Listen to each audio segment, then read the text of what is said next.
नमस्कार दोस्तों। भारत ने समंदर में अपना नया दानव आईएनएस तुशील उतार दिया है, जो एक अत्याधुनिक युद्धपोत है। हिंद महासागर में भारत का चौकीदार बनकर यह दैत्य तैरता रहेगा और भारत के दुश्मनों को पास फटकने का दुस्साहस भी नहीं करने देगा। समंदर के सीने को चीरता हुआ यह दुश्मनों पर अत्याधुनिक अस्त्रों के साथ टूट पड़ने की अपार ताकत को रखने वाला यह लड़ाकू जहाज सर्वोत्तम युद्धपोतों में से एक है। इसके हाथों हमारे देश की समुद्री सीमा संपूर्ण रूप से सुरक्षित रहेगी। हिंद महासागर में चीन के आक्रमण को रोकने के लिए इस महाबली को तैनात किया जाएगा। हमारी नौसेना का यह युद्धपोत हमारे सैन्य क्षमता का शक्तिशाली कड़ी है। आइए देखते हैं पाकिस्तानी मीडिया का इस पर रिएक्शन और मिलते हैं वीडियो के अंत में। अगर आपका दिल करे तो इस चैनल को सब्सक्राइब भी कर देना।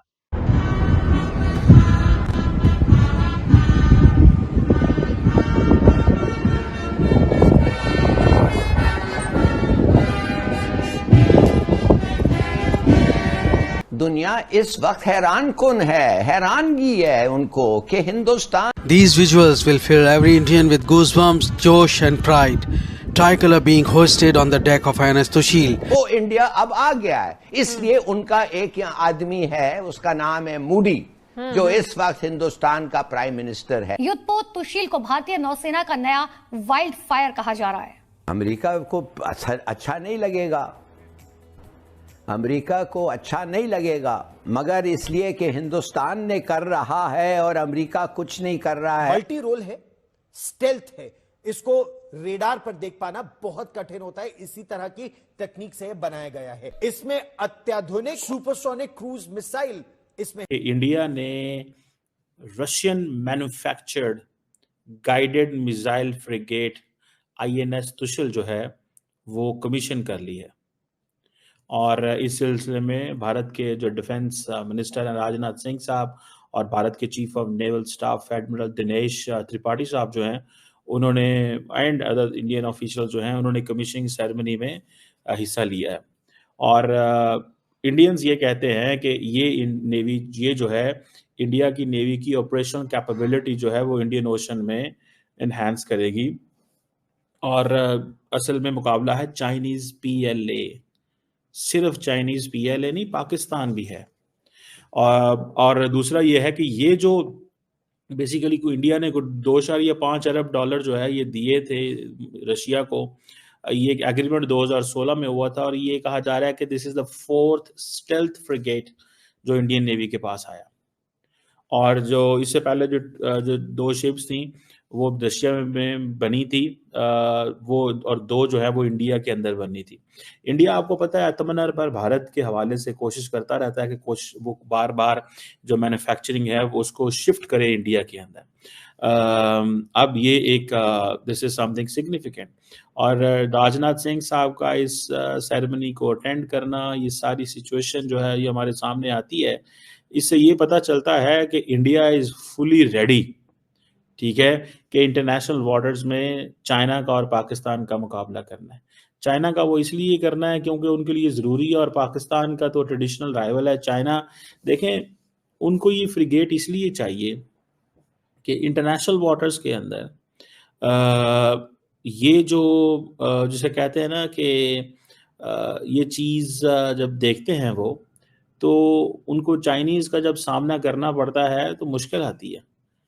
अब अमेरिकन इतनी तेज़ी से वो चीज़ें डिलीवर नहीं करते जिस तेज़ी से इंडिया की रिक्वायरमेंट है, तो कौन फिर ध्यान देता है? फिर अमेरिकन की तरफ तो नहीं जाएंगे इंडियंस, बिकॉज इंडियंस परेशान है कि भाई ये जो multi role stealth guided missile frigate है, अगर आप इसे इमीडिएटली कमीशन नहीं करते, इंडिया की मैरीटाइम स्ट्रेंथ नहीं बढ़ती, इंडिया जो है वो कहता है कि जी हमारी तो लॉन्ग स्टैंडिंग फ्रेंडशिप है, हमारी तो शेयर्ड वैल्यूज हैं। अच्छा, मजे की बात यह है कि एक डेमोक्रेटिक एंड एक अनडेमोक्रेटिक मुल्कों की शेयर्ड वैल्यूज क्या हो सकती हैं वैसे इंडिया और रशिया के अगर देखा जाए, लेकिन सबसे इंपॉर्टेंट चीज शेयर्ड वैल्यूज से भी इंपॉर्टेंट चीज है म्यूचुअल ट्रस्ट, ठीक है जी।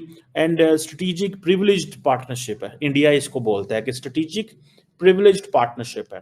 सो ये जो स्ट्रेटेजिक प्रिविलेज्ड पार्टनरशिप है ये इंडिया को हेल्प आउट करती है कि उसको जो चीज़ चाहिए, और फिर वो जो मैंने आपको बताया कि इंडियन गवर्नमेंट का जो विजन है आत्मनिर्भर भारत, ठीक है जी, कि वो कहते हैं कि मेड इन इंडिया, तो ये चीज़ें उनको हेल्प करती हैं। और जैसे पाकिस्तान कॉन्टिन्यूसली काम कर रहा है उसके साथ, चाइना के साथ, उसकी है मैं बाद में आता हूँ और मैं आपको बताऊंगा, कोशिश करूंगा कि इंडिया पाकिस्तान की नेवीज का बता सकूं, न्यूक्लियर ट्राइड के बारे में बात कर सकूं कि न्यूक्लियर ट्राइड जो है वो इंडिया ने अचीव कर ली, पाकिस्तान की क्या पोजीशन है। सो ये बेसिकली ये कोलैबोरेटिव एफर्ट्स हैं रशियन और इंडियन इंडस्ट्रीज की, जिसमें इंडियन जो है वो अपनी टेक्नोलॉजिकल एक्सीलेंस शेयर कर रहे हैं, ठीक है जी। सो एक वो जाता है ना, एक लफ्ज़ बोला जाता है जॉइंट मैनशिप, ठीक है जी।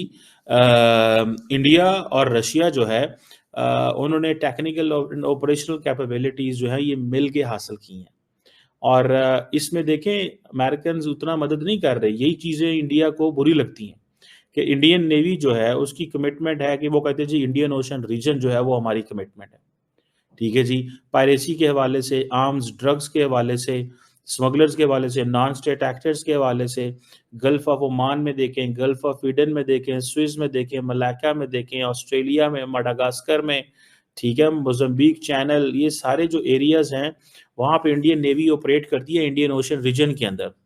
और इंडिया, आपको ये भी पता है कि इंडिया कहता है जी हम तो नेट सिक्योरिटी प्रोवाइडर हैं, इंडिया एक नेट सिक्योरिटी प्रोवाइडर है, ठीक है ना जी। इंडिया नेट सिक्योरिटी प्रोवाइडर है, एक इम्पॉर्टेंट डेवलपमेंट है। और ये जो तुशिल है, INS तुशिल जो है, ये एक आप समझ लें ये एक तलवर क्लास शिप है, और एक वहीं पे जो सेंट पीटरबर्ग में शिपयार्ड में ये बनी, और ये आप समझ लें कि उन्होंने जो एग्रीमेंट्स किए हुए हैं, जो 9 साल पहले के एग्रीमेंट है, डिलीवरी 9 साल बाद मिलती है, इतना मुश्किल है शिप लेना। तो खासकर चीन की नींद हराम करने वाला यह युद्धपोत रूस और भारत के तकनीकी सहयोग से रूस में बना है।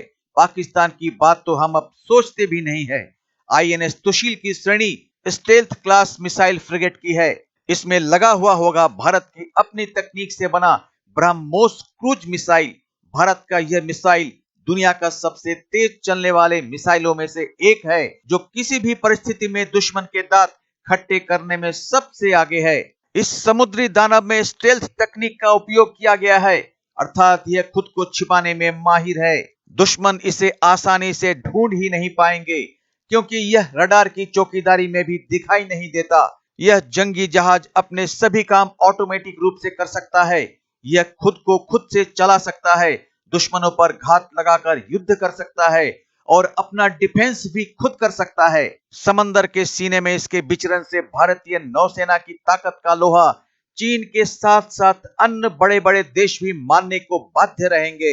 हिंद महासागर में भारत की स्थिति काफी मजबूत रहेगी।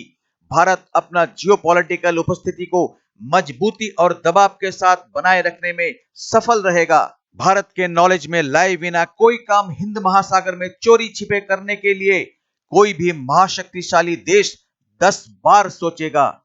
तो आज बस इतना ही, मिलते हैं अगली वीडियो में, तब तक जय हिंद, जय भारत।